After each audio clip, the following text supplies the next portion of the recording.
My name is Stephanie. I'm 35 years old and a single mom to an 8-year-old girl named Lily.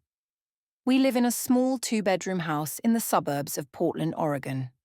My life revolves around the little bakery, Sweet Haven, which I opened 4 years ago after my marriage fell apart. I used to think I'd be fine divorcing Kyle, my ex-husband. He was the kind of man who made promises he never kept. After the trial, he moved to Nevada with his new wife and only sent a few short texts to Lily on her birthday or Thanksgiving. Still, I don't hold it against him anymore. I don't have time to dwell on people who choose to leave. I have to live, to work, and to be my daughter's safe place. Lily is the only light in my life. She has the same warm brown eyes as me, but her soft golden curls come from her father. Every morning I wake her with a kiss on the forehead and a whispered greeting. Time to wake up, Mummy's little princess. This morning was no different. I had just set out a fresh tray of pastries when Lily was already seated neatly in the corner of the shop, colouring imaginary cupcakes with her markers. Everything seemed fine until my mother, Eleanor, called again. Her voice always carried a chill, as if nothing I ever did was good enough. Stephanie, are you still busy with those cakes? She began the call like that. No greeting, no concern. I exhaled quietly. I'm working on an order for Lincoln High's anniversary. It's a big one. You always wait until the last minute, don't let things get messy. Then she paused. Can you drop Lily off at my place tomorrow? Olivia has a meeting and I'll be free all day. I glanced at the calendar hanging in the shop. Tomorrow was the day I had to deliver 120 mini cakes for a wedding. Dropping Lily at her grandmother's house was the only option, even if it didn't sit well with me. Okay, I'll bring her by at 9. After I hung up, I looked toward Lily. Lately, whenever I mentioned her grandmother or Aunt Olivia's house, she lowered her eyes and went quiet. I had started to notice. Olivia is my older sister, the one Mom always held up as the perfect example. She went to a prestigious college, married into a proper family, then got divorced after discovering her husband was unfaithful. She moved back into our mother's large house with her 11-year-old son, Benjamin. Benjamin is a difficult child. To adults, he seems smart and lively, but Lily sees things differently. Every time I pick her up from Mum's, she's quieter, less smiley, and clings to me more than usual. When I ask, she just says softly, "It's okay, Mummy," but her eyes look like they're hiding something. That night, I made a simple dinner. Creamy spaghetti, Lily's favourite. As I set the plate on the table, she looked up and asked, "Mommy, do I have to go tomorrow?" I sat down, gently touching her hand. "I have to make a delivery all morning. I can't bring you this time, but I promise I'll pick you up early, okay?" Lily nodded slightly, then returned to her colouring. She didn't say another word. After putting her to bed, I sat alone in the kitchen. Outside the window, a full moon hung over the quiet Portland sky. I closed my eyes, hoping tomorrow would pass gently, but inside a quiet unease stirred like something was waiting to break.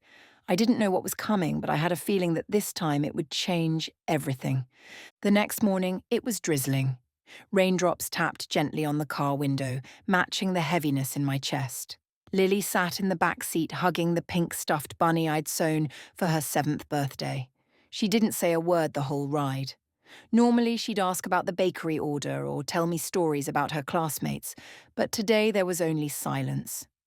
I pulled up in front of my mother's big grey house.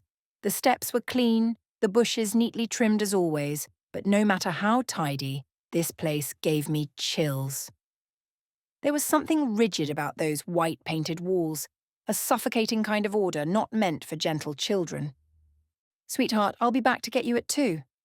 I promise. I turned and smiled. Lily gave a small nod. No smile in return. No hug. Just a look that squeezed my heart. My mother, Eleanor, opened the door before I could even ring the bell. She wore a beige coat, her hair neatly pinned back. "Right on time," she said, expressionless. I meant to reply, but all I said was, "Thanks for helping." Inside, I saw Olivia sitting on the couch with her laptop. She glanced at me, then looked back at the screen. Benjamin was at the end of the hallway playing something on a tablet. He didn't bother looking up at Lily. "Bye, Mommy," Lily whispered, then stepped into the house, still clutching her stuffed bunny. I returned to the car, uneasy. Something felt wrong, like my daughter was walking into a place she didn't want to belong to, but I had to work. I had to finish the wedding order or risk losing my biggest client of the month. All morning I rushed between the oven and the decorating counter, but my mind kept circling back to the look in Lily's eyes as she stepped out of the car. I'd seen that look before, 2 weeks ago when I picked her up from Mum's. She moved slowly, didn't run to hug me like usual, just stood at the door and nodded when I asked if she'd had fun. I thought she was just tired. It was fear. At exactly 2 o'clock, I was back at my mother's house. I hurried to the door and knocked 3 short times. My mother opened it with a polite smile. "You're a few minutes early." "I promised I'd be here," I said, trying to keep my voice calm. "Where's Lily?" "Probably in the room, playing with Benjamin." I quickly stepped inside. Olivia was still there, not bothering to glance up. I headed straight upstairs. The guest room where Lily usually played was silent. I pushed the door, no one inside. My heart started pounding. I went to Benjamin's room. The door was slightly ajar. When I opened it, Lily was curled up in the corner of the bed, holding her bunny, eyes red. Benjamin was playing a game, headphones on, not noticing me. "Lily?" I walked over. She looked up but said nothing, just buried her face in my shirt when I knelt to hug her. "What's wrong, sweetheart? Did something happen?" I whispered. She shook her head, but her fingers clutched my sleeve like she'd fall apart if she let go. I turned to Benjamin. "Did something happen?" He took off one side of his headphones, looked at me casually. "I didn't do anything, just playing." I didn't answer. I knew that evasive look too well. Back downstairs, I said goodbye to Mom and Olivia mechanically. Mom was indifferent. Olivia didn't say a word. I walked out quickly and buckled Lily into the back seat. In the rearview mirror, I saw her staring out the window, lips pressed tight, still hugging the bunny.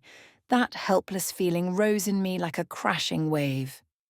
"Sweetheart," I said softly, "if something's bothering you, you can always talk to me. I'm here to listen, okay?" Lily didn't respond. She just nodded slightly, eyes distant. That night, after she'd fallen asleep, I stood at her door for a long time. Something had changed in my daughter. The child who used to sing happily while baking with me was now silent. And I knew I couldn't keep ignoring it. Something was happening in my mother's house, something Lily couldn't say, or didn't dare to. I leaned against the wall, heart heavy. I didn't know what the truth was yet, but I knew I was about to go all the way to find it, and this time I wouldn't let my daughter face it alone. Wednesday afternoon, the sun was gentle, and a cool breeze rustled through the bright red maple trees in the park near our house. I had just locked up the bakery when the phone rang. It was my mother. "Stephanie, can you come pick Lily up early?" Eleanor's voice came through, calm as always. She said she had a headache and went to lie down. "I think it's the sun." My heart raced. Lily rarely complained about feeling sick, and if she did, she always called me first. "I'll be right there." I grabbed my coat and rushed to the car. When I arrived, the door was slightly open. I stepped inside but didn't see Mom or Olivia anywhere. The house was eerily quiet. I called out, "Lily?" No response. I ran upstairs. The guest room door was ajar. When I pushed it open, the sight before me made my blood run cold. Lily was lying on the bed, facing the wall. Her hair was messy, and part of it was stuck to her head with dried blood. Her white t-shirt had several dark red stains. Her arms clutched the stuffed bunny to her chest, and her whole body trembled. "Lily!" I rushed over and held her. "Oh my God, what happened?" She slowly turned her head, her face contorted in pain, tears streaming down her cheeks, her lips quivering. "I slipped on the stairs," Lily whispered, eyes avoiding mine. I didn't believe it. A fall down the stairs couldn't have caused that kind of injury. That much blood. It didn't add up. I carried her downstairs. My mother was sitting on the sofa with a cup of tea in hand, and Olivia stood nearby, expressionless. "Did you know what happened?" I asked, my voice trembling with anger. "Kids fall sometimes," my mother answered curtly. She cried for a bit and said she wanted to rest. "She fell and got blood in her hair like that? Why didn't you call a doctor, or at least call me earlier?" "You always overreact," Olivia cut in. "She's fine. Benjamin said she tripped while running in the hallway." I froze. Benjamin. Again. I didn't say another word. I just held Lily tightly and walked straight to the car. Once we were safe inside, I gently dabbed the blood on her head with tissues. Lily whimpered, tears welling up again. "Sweetheart, I'm taking you to the hospital right now. I'm here. Don't be scared." On the way to the emergency room at Portland Children's Hospital, I kept glancing in the rearview mirror. Lily was silent, still hugging her bunny. Her eyes stared off into the distance, missing the brightness they used to have. The hospital wasn't too crowded. A nurse quickly led us to an exam room. A few minutes later, a middle-aged woman entered, introducing herself as Dr. Lisa Morgan. Her voice was gentle, but her eyes were sharp. "You're Lily, right? I'm going to check you out, okay?" She carefully examined the wound on Lily's head, then looked over her arms and legs. When I told her Lily said she fell down the stairs, Doctor, Morgan didn't react right away, but I noticed the pensive look in her eyes. After stitching the cut and confirming there was no sign of serious internal injury, Dr. Morgan asked to speak with me privately.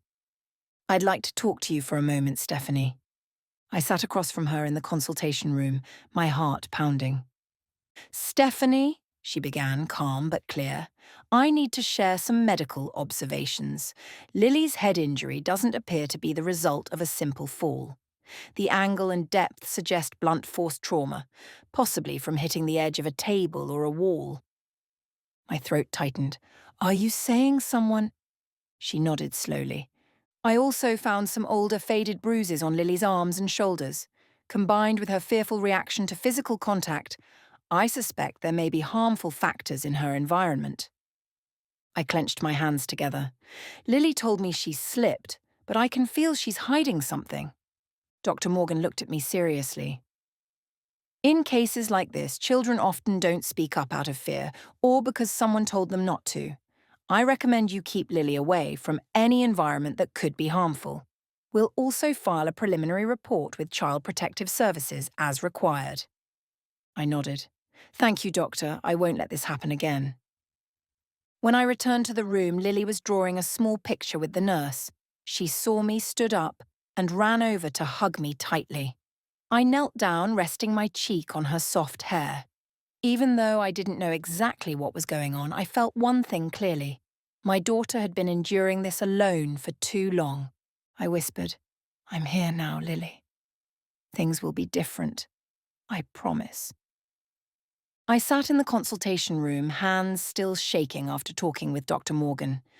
Everything she said felt like tiny needles piercing my heart, quietly painful but undeniable.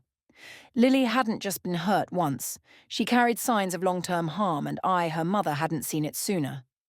"I'd like to keep Lily overnight," Dr. Morgan said, interrupting my thoughts. "We need to observe her further and schedule a visit with the child psychologist tomorrow morning." I nodded without hesitation. "I'll stay with her." That night, I sat by Lily's bedside in the quiet pediatric ward. The soft hallway light spilled in through the small window on the door. Lily was asleep, still holding her bunny like a shield. Her face looked peaceful, but the traces of pain remained. I looked at her, my heart heavy like stone. I had been warned through small changes in her behavior, but I kept brushing it off, thinking she was just adjusting to a new environment.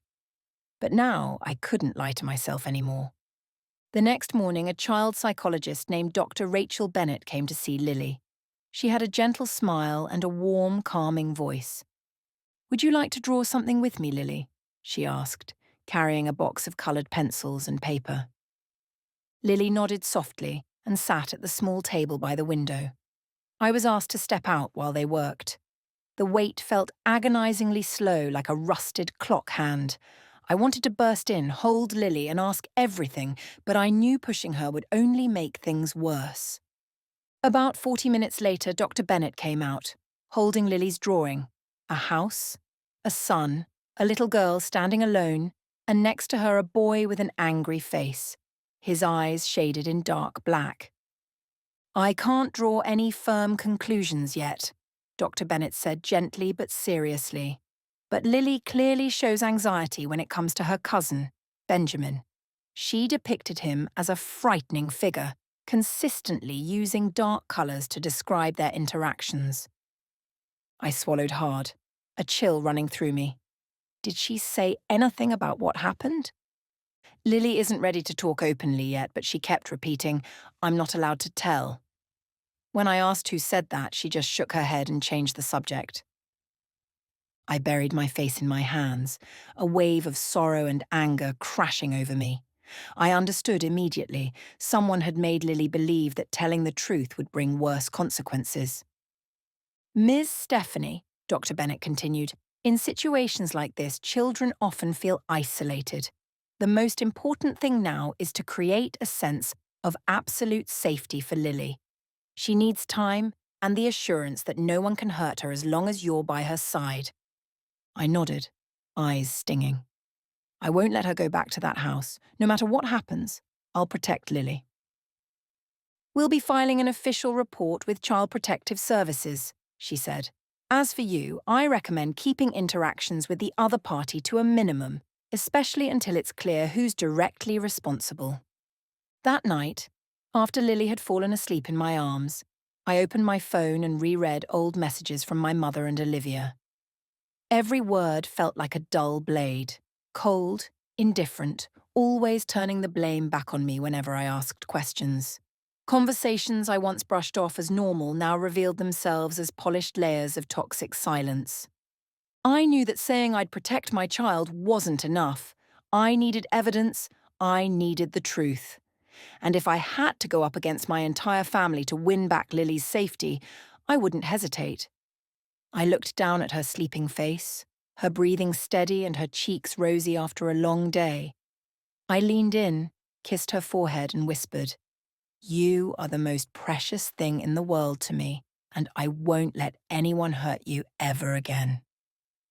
In that moment, there was only one thing left in my heart. I had to uncover everything. Even if the whole world turned its back on me, I wouldn't back down, because I'm Lily's mother and because she deserves to live in love, not fear. I left the hospital with Lily in the late afternoon the next day. She remained quiet, still weary from a sleepless night and the talk with the psychologist. On the drive home, Lily asked just one question. "Mom, I don't have to go back to Grandma's house, right?" I tightened my grip on the steering wheel, looked at her through the rearview mirror, and answered, voice trembling, "No, sweetheart, I promised." But inside I was torn. I knew that without solid proof, anything I said could be easily dismissed by my mother and Olivia. As a former lawyer, my mother had the experience to twist everything into a misunderstanding, and Olivia had always played the role of the perfect daughter in her eyes. If I cut off contact without clear justification, they'd put all the blame on me. And worse, they might try to get to Lily behind my back. That evening, after Lily was sound asleep, I called Maya, my best friend from college, now a software engineer. "Maya," I said after explaining everything, "I need your help. It's serious. It's about my daughter." Maya didn't ask much. She simply said, "Give me that stuffed bunny. I'll take care of the rest." 2 days later, Maya returned the familiar pink bunny. It looked exactly the same, every stitch untouched. But now inside was a tiny camera, capable of recording up to 4 hours continuously when activated, with a live feed streaming through an app Maya had installed on my phone. I stared at the bunny, emotions churning. No one ever wants to use something like this on their own family. But I knew the truth was the only thing that could protect Lily.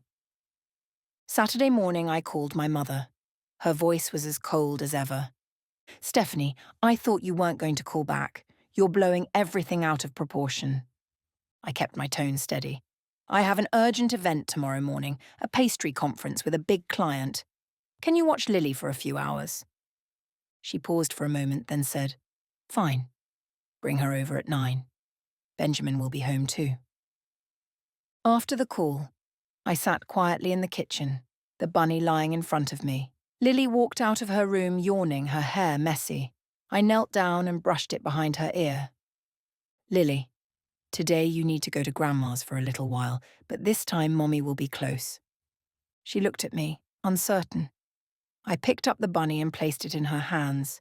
Today, Bunny has a special mission. It's going to help Mommy know what's happening around you, even when I'm not there. Lily hugged the bunny tighter. It can talk to you. I nodded. Yes, in its own way. Just keep it close, and Mommy will know you're okay. When I dropped Lily off, Olivia opened the door looking reluctant. Let's hope you don't cause another scene this time. I didn't respond. I just leaned down, kissed Lily's forehead, and whispered, I'll be back for you soon. I didn't go far. Maya had helped me set up live streaming through the app. I sat in a cafe 3 blocks away, earbuds in, eyes locked on the screen. For the first 2 hours, everything seemed normal. Lily sat in the living room colouring by the window. My mother occasionally walked by and Olivia scrolled through her phone. But around noon, Benjamin appeared. He entered the frame holding a toy car.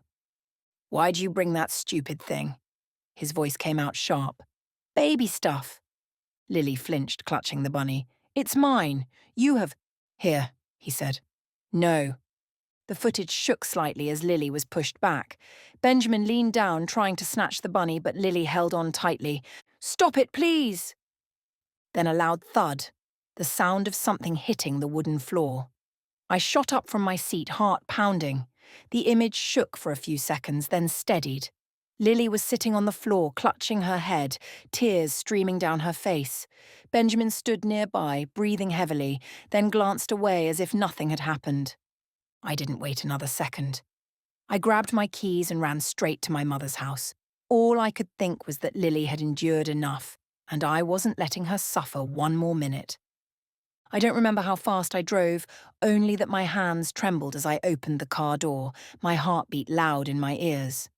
When I got there, I rushed up the steps without knocking. The door flew open as I turned the knob. My mother was standing there. Stephanie, what's going on? Why are you... Where's Lily? I cut her off, eyes locked on the stairs. She's in the room with Benjamin, but I had already passed her, not letting her say another word.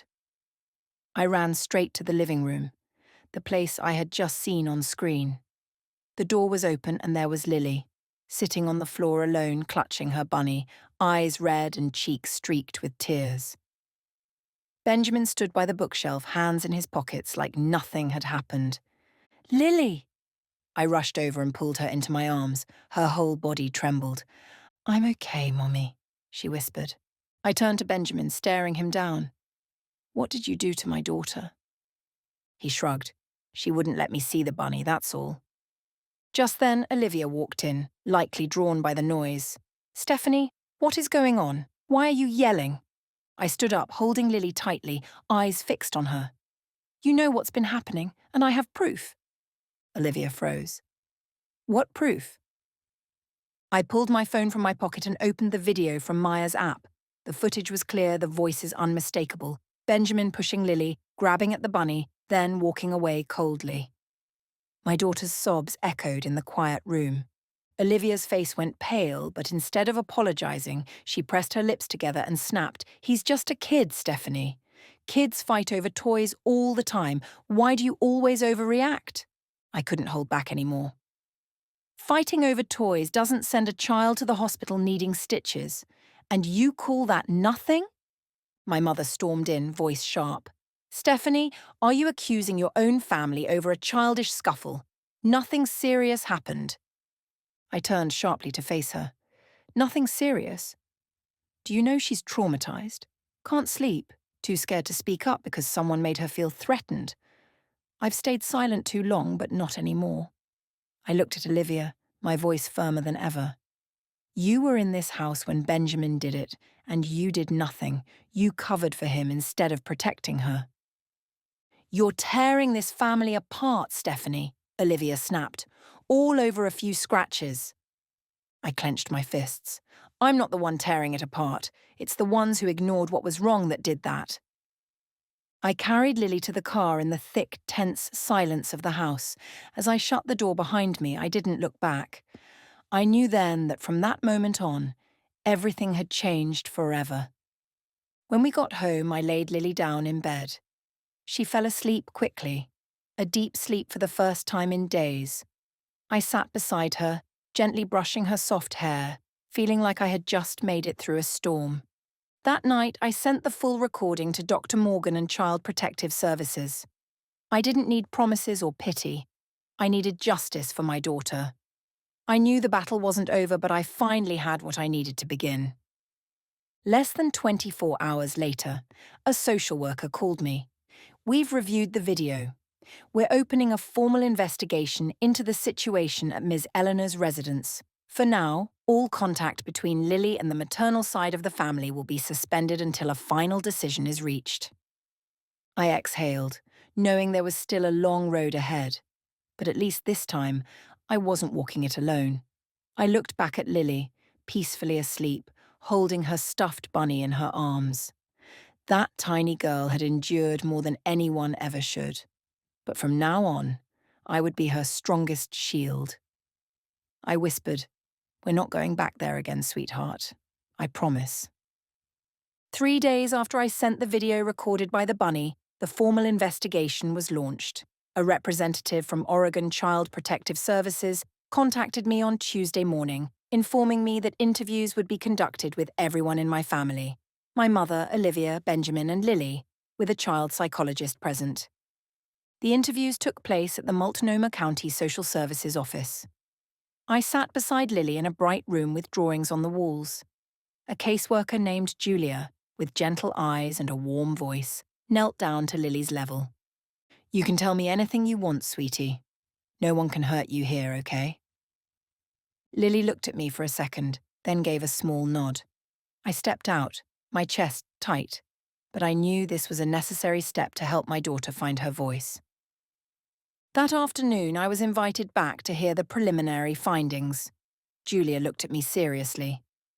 Lily confirmed that Benjamin repeatedly pushed her, took her toys, and threatened her when adults weren't around. She said that when she tried to tell someone, both Aunt Olivia and Grandma told her to stay quiet because Benjamin didn't mean it and that kids have to learn to share. A chill ran down my spine. Julia continued. With the video evidence, Lily's account, and Dr. Morgan's report, we have sufficient grounds to intervene. Tomorrow the police will be officially interviewing Ms. Eleanor and Ms. Olivia. The next morning, I received a call from Inspector Martin, the officer assigned to the case. "We've completed initial statements. Benjamin has been temporarily placed in a special adolescent counseling center during treatment. He won't have any contact with Lily." I let out a long breath, finally a glimmer of light at the end of the tunnel. Later that day, police arrived at my mother's house with a court order. My mother was charged with neglectful supervision of a minor, while Olivia faced accusations of ignoring harmful behavior by a child in her care. Neither was taken into custody, but both were ordered to attend a 6-month family rehabilitation counseling program and complete 120 hours of community service. I knew no punishment could erase what Lily had endured, but this was the beginning, where the truth was finally being heard. As for Benjamin, he was transferred to a child psychology center in Eugene, about a 2-hour drive from Portland. There, he would receive therapy 3 times a week, focusing on behavior management and emotional processing. The things Lily suffered, though caused by another child, were still red flags that called for early intervention. A week later, I received a court notice officially granting me sole custody of Lily. All visitation rights from the maternal side of the family were indefinitely suspended. As I left the courtroom, Lily's small hand in mine, I felt like I had finally shaken off a weight that had been pressing on me for far too long. My mother tried to reach out a few times after that. She left voice messages sounding softer than before. Stephanie, I know you're upset, but we're still family. I listened to them all, but I didn't reply. For the first time in years, I chose silence, not out of fear, but because I no longer owed anyone my pain. Lily returned to school, closely monitored by a school counsellor.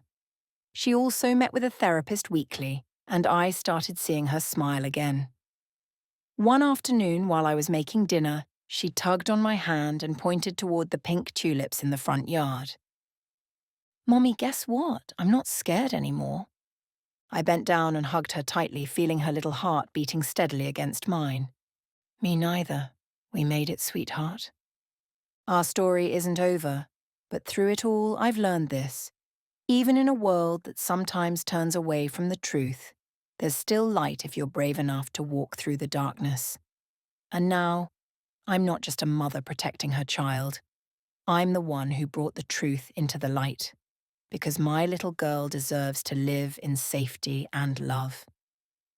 Spring arrived late in Portland, bringing gentle rain and the soft scent of cherry blossoms drifting through quiet streets. Lily had grown more stable after 3 months of consistent therapy with Dr. Rachel Bennett. Twice a week, I took her to the counseling center where the rooms were filled with color, dolls, drawings, and stuffed animals.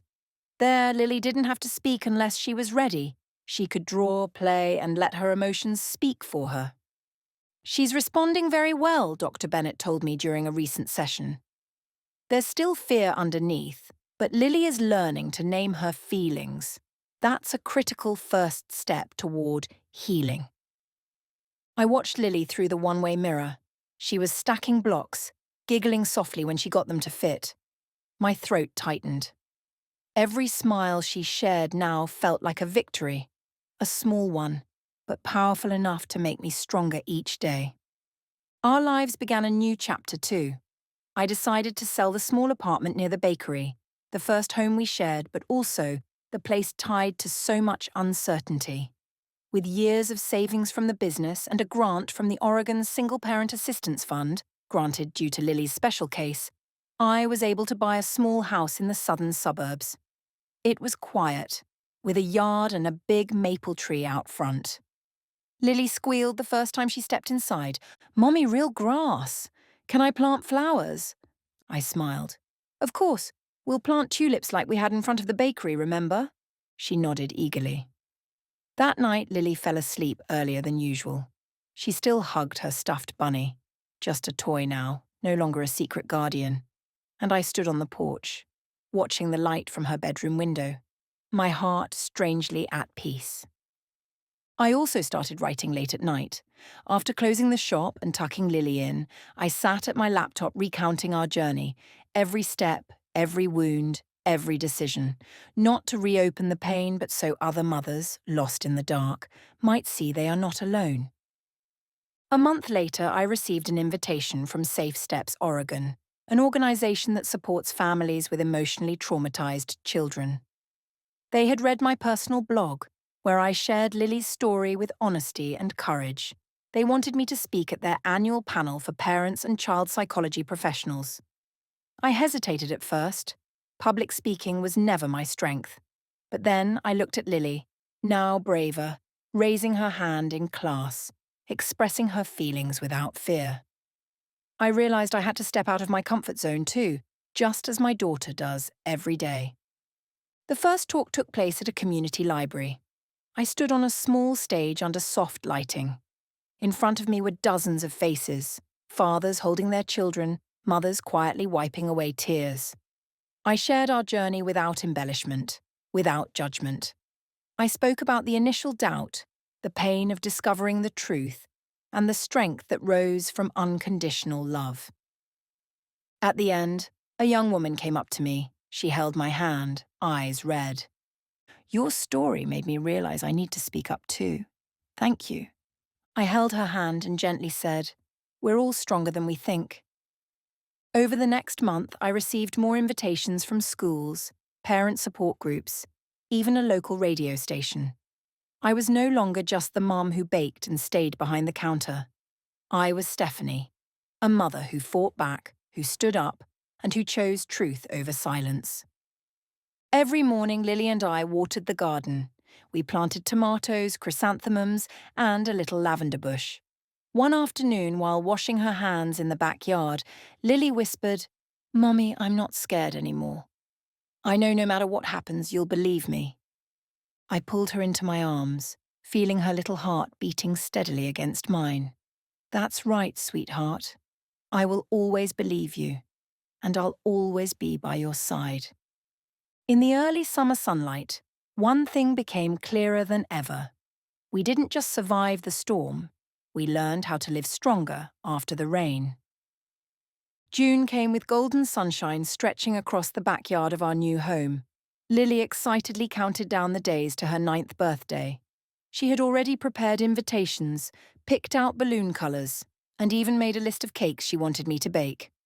"I want a 3-tier chocolate cake with rainbow sprinkles on top," she said, her eyes shining. I nodded, smiling. "Mum's got that covered.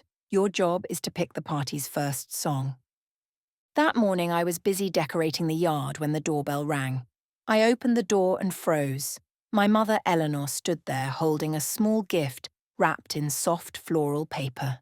She wore a light grey dress, her hair neatly tied back, and for the first time in a long, long time, her eyes didn't hold that usual look of judgment.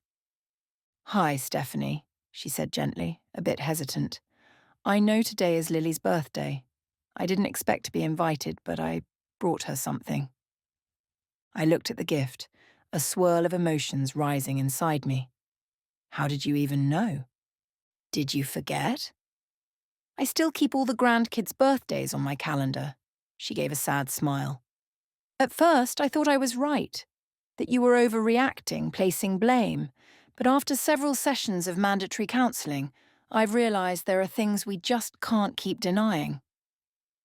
I took the gift without saying anything. She hesitated, then turned to leave. But just as she stepped off the porch, Lily ran out from inside. "Mummy, who's—" She stopped when she saw her grandmother. The two of them looked at each other in a long silence. Eleanor bent down and said softly, "Happy birthday, Lily. I'm very sorry I didn't protect you." Lily didn't respond. After Grandma walked away, my daughter tugged on my sleeve. "Can I open Grandma's gift?" I nodded. Inside was a hand-knitted lavender-coloured shawl, Lily's favourite colour. The stitches were uneven, clearly made by someone inexperienced, but that made it all the more special. "Grandma made this for me?" Lily asked, eyes wide. I nodded. "I think so, sweetheart." Lily hugged the shawl and smiled faintly. "Then I'll keep it. But I'm still not ready to see her much. I'm just not mad anymore." I wrapped my arms around her. "You don't have to forgive if you're not ready. As long as you feel safe, that's all that matters." Meanwhile, Olivia had stayed silent for months after the court hearing. She was restricted from unsupervised contact with Benjamin. Temporary custody was granted to his father, and she could only visit him once a week under supervision. She never called me, never apologized. To her, I was the one who had betrayed the family. But I didn't need an apology. I didn't need validation, because I knew what I did was right. That afternoon, Lily's small party took place under the soft, golden sun. A few neighbourhood kids ran around the yard, laughter echoing through the air. Lily wore a floral dress she'd picked out herself, the new purple shawl draped around her shoulders. When I brought out the cake, everyone clapped and cheered. Lily closed her eyes, made a wish, and blew out the candles to a chorus of joy. Later, as most guests had gone, Lily sat on the steps holding her old stuffed bunny, now faded and fraying at the ears. "You know what?" she whispered, gazing up at the sky. "I'm not scared anymore." I turned to her and took her hand. She looked up at me. "I think that bunny helped me be brave. It stayed with me even when I couldn't say anything. But now I know I have you, and you'll hear me even if I stay quiet." I held her close, my heart melting with emotion. "We're really strong girls, aren't we, Mommy?" Lily looked up at me. I kissed her forehead and whispered, "Yes, sweetheart. We're very strong girls, A soft breeze blew through, carrying the scent of lavender from the backyard. I looked around our new home, at my daughter who had walked through fear with quiet courage. And I knew that while this journey hadn't been easy, we had come through it, and from now on, we wouldn't just live. We would live freely, fully, and with love. From our story, I've come to understand that silence is never the way to protect those we love. Sometimes, to protect a child, you have to stand up to even those closest to you. I used to fear judgment, used to question myself. But I've learned that being a mother isn't just about love, it's about having the courage to fight for your child's safety and voice. Now I believe every mother can become a fortress if she's willing to step through that first fear. What do you think about Stephanie and Lily's journey? Share your thoughts below. Don't forget to follow the channel so you don't miss more emotional stories and powerful lessons about family, love, courage, and life.